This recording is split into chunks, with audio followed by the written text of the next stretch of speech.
और भाई ऐसे हैं, उनको संक्षिप्त में जैन दर्शन की जानकारी भी हो,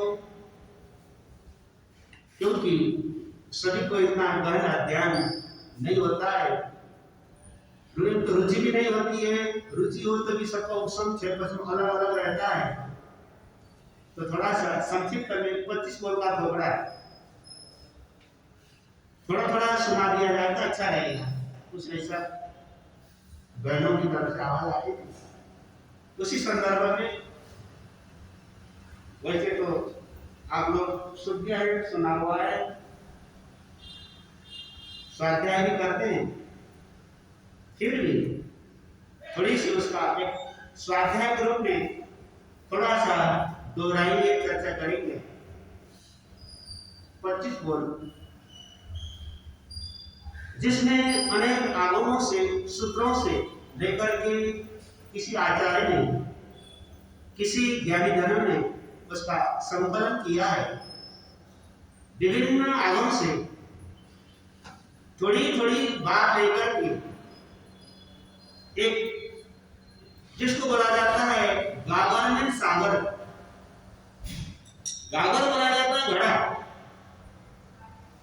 परंतु उस घड़े में ये घड़ा पानी भर लेते हैं, उस समुद्र में से एक घड़ा पानी भर लेते हैं, परंतु उस एक घड़े पानी में हजारों हजारों नदियों का पानी उस एक घड़े पानी में समाहित है। क्योंकि जितने भी नदियां हैं आखिर में समुद्र में जाके मिलती है, इसलिए कि समुद्र का सतह सबसे नीचे रहता है। अतः आप लोगों ने कई बार सुना है, अध्ययन किया है, किसी की माप की जाती है पहाड़ों की, हिमालय की, सी लेवल कहकर के पुकारा जाता है। और नदी में रिवर लेवल ऐसा नहीं बोला जाता है, सी लेवल मतलब समुद्र के लेवल से, समुद्र की सतह से ऐसा कैसे मापा जाता है, क्योंकि समुद्र सबसे नीचे रहता है। नीचे होने के कारण जितनी भी नदियां हैं, सब नदियां आखिर में समुद्र में जाके मिलती है। तो एक घड़ा पानी, इसका मतलब होता है हजारों हजारों नदियों का पानी उस घड़े में समाहित है, क्योंकि सारी नदियां से मिली हुई रहती है। इसी प्रकार से 25 बोल, बोल का मतलब बातें, उपदेश, शिक्षा, तत्व, विषय, जिसमें 25 बातें, 25 प्रकार से जो बात बताई गई है, उल्लेख किया गया है, जिसे हम 25 बोल का ठोकरा कहेगा तो बातें जानते हैं, समझते हैं। तो बंधु, जैसे एक गुलदस्ता होता है, गुलदस्ते में विभिन्न प्रकार के फूल, फूलों से गुलदस्ता सजा हुआ रहता है, तो देखने में बहुत सुंदर लगता है, आकर्षक लगता है, मनमोहन लगता है। एक चमन है, एक बाग बगीचा है, उस बगीचे में विभिन्न प्रकार के फूल खिले हुए रहते हैं। तो बंधु, देखने वाले दर्शक के लिए मनमोहक, मन आकर्षक, चित्त को कुछ प्रसन्न रखने वाला बनता है, देने वाला बनता है। इसी प्रकार से इस 25 बोल में भी विभिन्न विषय होने के कारण बंधु हम एक 25 को पढ़ते हैं तो उस पर थोड़ा हम जानकारी रख देते हैं। तो इसके माध्यम से विभिन्न आगम में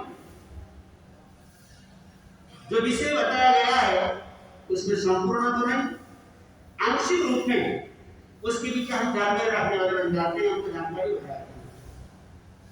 जीवन में विवेक का होना, जानकारी का होना नितांत आवश्यक है। इसलिए हमारा आगम कहता है, शास्त्रकार करना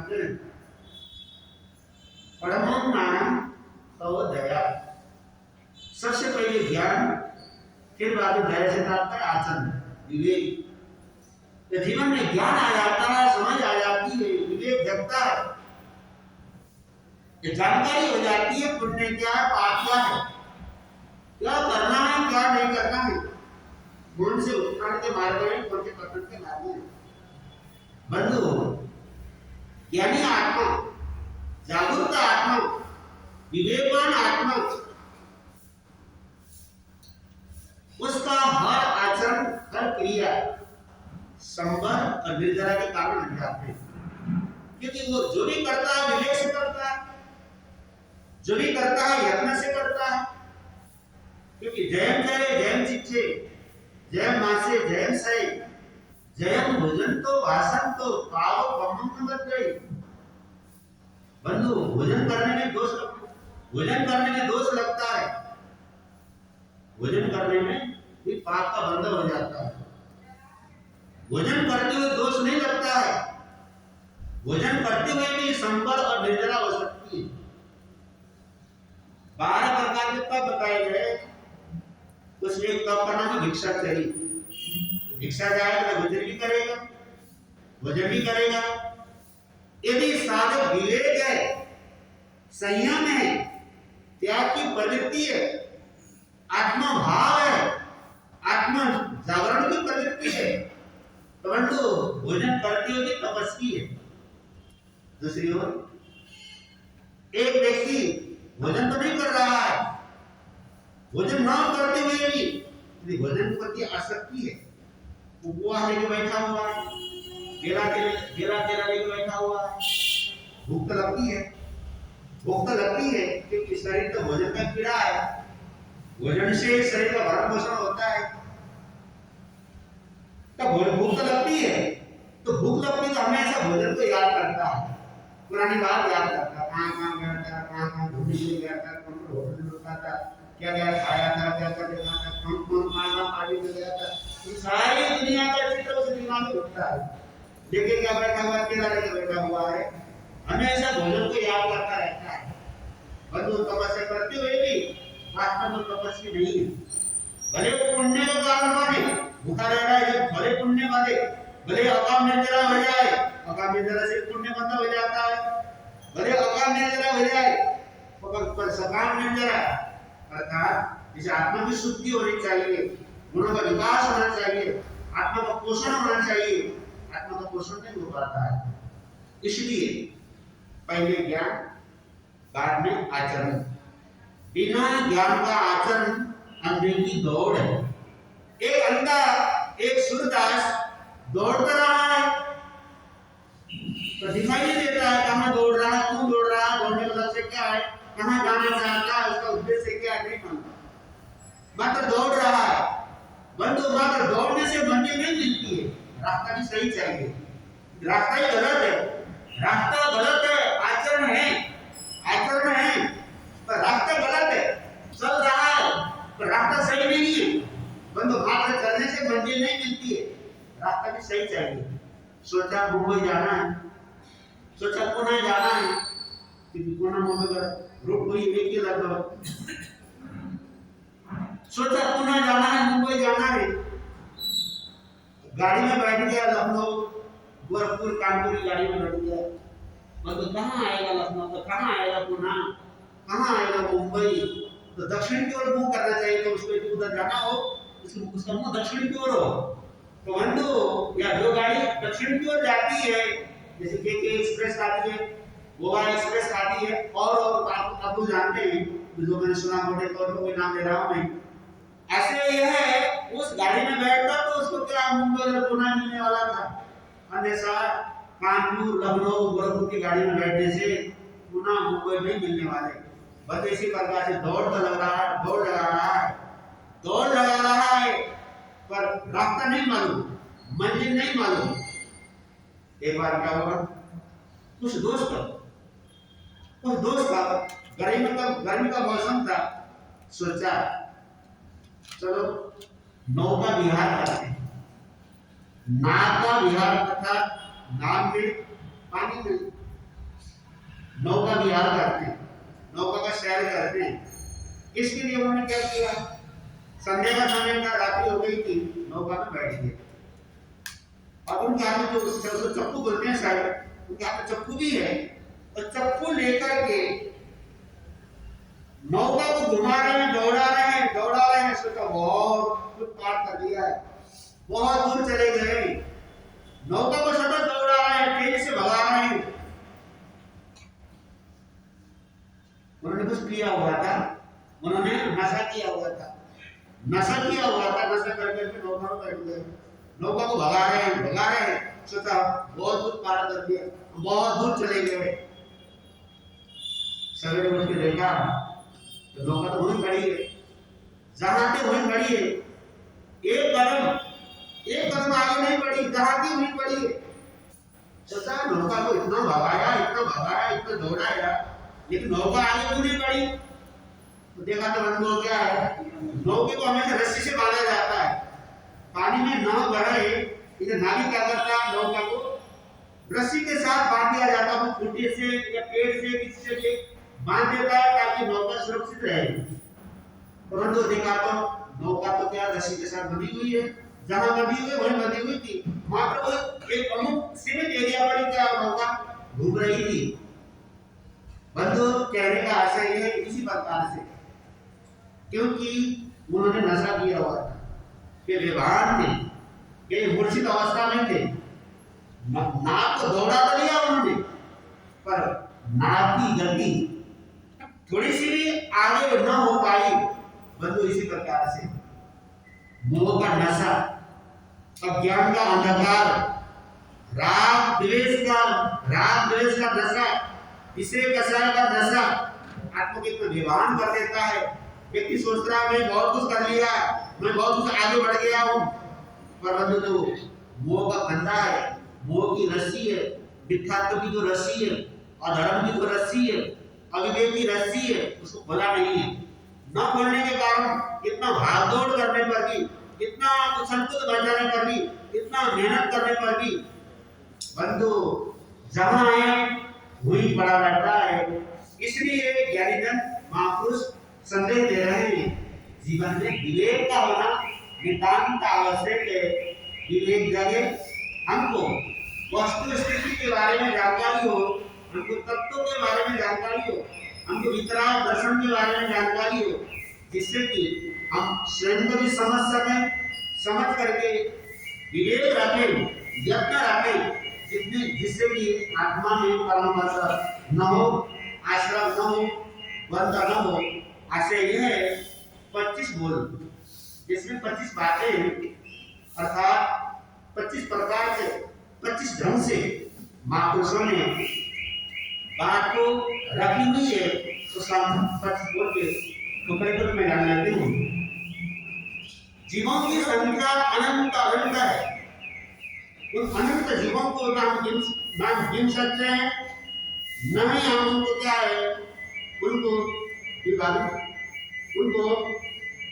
भिन्न भिन्न भागों में विभाजित कर सकते हैं। ज्ञानी जनों ने, महापुरुषों ने सुविधा के हिसाब से, गतियों के हिसाब से 4 भागों में विभाजित किया है। जीवों की संख्या तो अनंत है, उस अनंत जीवों को 4 भागों में विभाजित किया है, बांटा है, बंटवारा किया है। तो बंधु जैसे कि आप घूमने के लिए जाते हैं, टूर के लिए जाते हैं, तो समय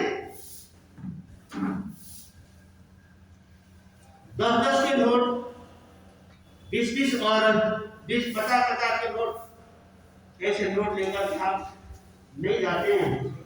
500, 1000 नोट नहीं है, 500 या 2000 या 200 आदि के और नोट लेकर के आप क्या है जाते हैं। ठीक आज तो सारे नोट की लेके नहीं जाना पड़ता है, उसका छोटा सा कार्ड होता है, वो कार्ड लेकर के बैंक में जाओ, आपको वो मिल जाता है। बंधु कहने का आशय यह है, जैसे कि कहीं जाना हो तो ज्यादा भार उठाकर नहीं जाते हैं, उसको छोटा रूप लेकर के, संक्षिप्त रूप लेकर के, थोड़े में ही आप बहुत कुछ लेकर के जाते हैं। इसी प्रकार से ज्ञानी जनों ने भी हमको थोड़े में ही बहुत कुछ जानकारी दी है। तो अब ये 25 को आप लोगों ने बचपन में जब गांव में खानन में जब शिविर लिया गया था, या शिविर नहीं हो संत के पास में गए, या समझ लो घर में बड़े बुजुर्ग है, माता पिता दादा दादी है, उनसे भी आप लोगों ने सीखा हुआ बचपन से ही। पहले बोले गति 4, चार प्रकार की गति बताई गई है। अब गति बोले तो क्या है? गति एक शब्द है, शब्द का अर्थ होता है, अक्षर का कोई अर्थ नहीं होता है, अक्षर का कोई अर्थ नहीं होता है, शब्द का अर्थ होता है। जैसे क है, क का क्या अर्थ है? ख है, ख का क्या अर्थ है? ग है, इसका क्या अर्थ है? तो कोई अर्थ नहीं होता है, एक अक्षर का कोई अर्थ नहीं होता है।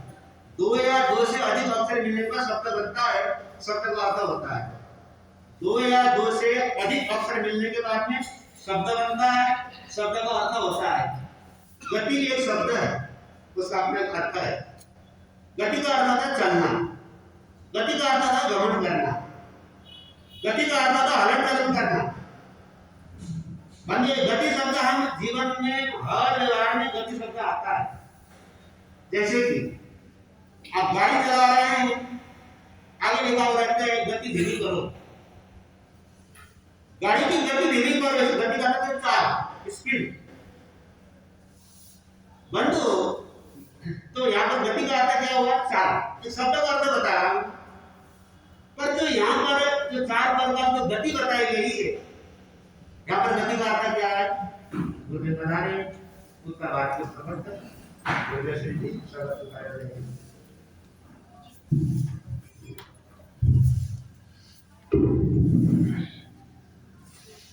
स्वामी की आपने विषय पर आ जाते हैं। आप उसमें से बात चल रही थी 25 को तो बड़ा इसको लेकर के हम आगे बढ़ रहे हैं। उसके माध्यम से पहले बोले गति चाल। गति बोले तो गमन करना, गमन को गति कहेगा तो गति का शब्द बात बता रहा हूँ। गति का मतलब गमन करना, आना जाना, आने का आगति हो गया, जाने का गति हो गया। आना जाना गति आगति बोलते हैं, आने का आगति हो गया, जाने का गति। तो इन गति और यहाँ पर जो बात बताई गति चाल, अब यहाँ पर गति का अर्थ क्या है? आत्मा। आत्मा से तात्पर्य चेतना, अमर तत्व। आत्मा कभी मरता नहीं है, आत्मा कभी मरता नहीं है। शरीर बदलता है, शरीर बदलता है गति के हिसाब से, जाति के हिसाब से, नाम कर्म के हिसाब से, आयुष्य आदि कर्मों के हिसाब से गति बदलता है, शरीर बदलता है, आत्मा नहीं बदलता। आत्मा तो वही रहता है, भले त्रियंजन में भी जाए, आत्मा तो वही है। शरीर उसको जानवर का मिला है, समझ लो। एक व्यक्ति है, एक व्यक्ति है, उसके सवेरे के ड्रेस अलग होते हैं। जब दुकान में ऑफिस में जाता है तो उस समय उसके ड्रेस अलग होते हैं। किसी फंक्शन में पार्टी में जाता है उसके ड्रेस अलग होते हैं। रात्रि के नाइट ड्रेस उसके अलग होते हैं। बंधु, ड्रेस उसका अलग अलग है, व्यक्ति तो वही है, व्यक्ति तो वही है, आदमी वही है। उसके कपड़े बदले, वस्त्र बदलने से आदमी नहीं बदलता है।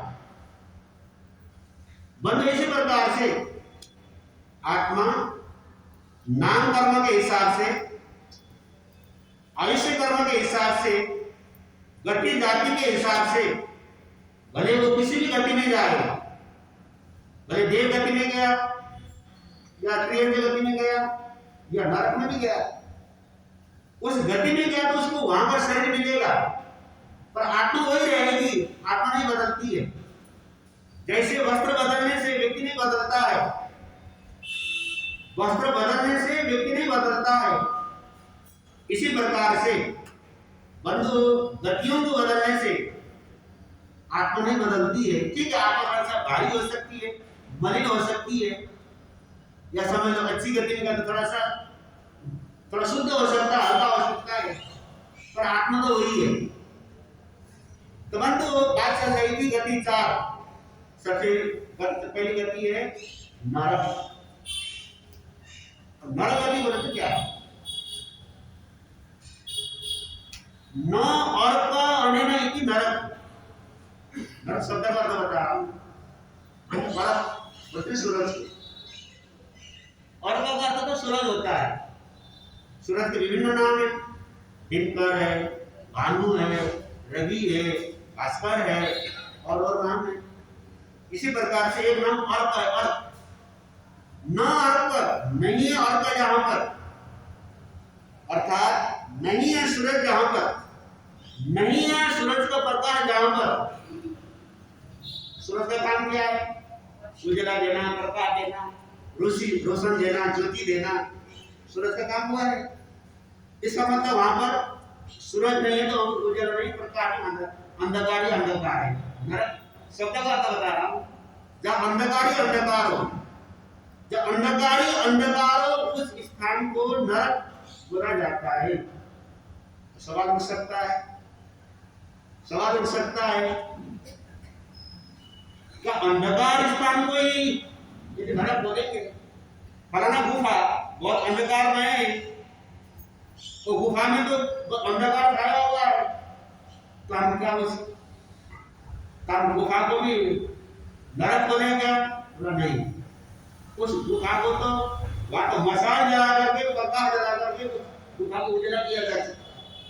और वो स्थान ऐसा है जहां कभी भी प्रकाश नहीं होता है, ऐसा बोला जाता है।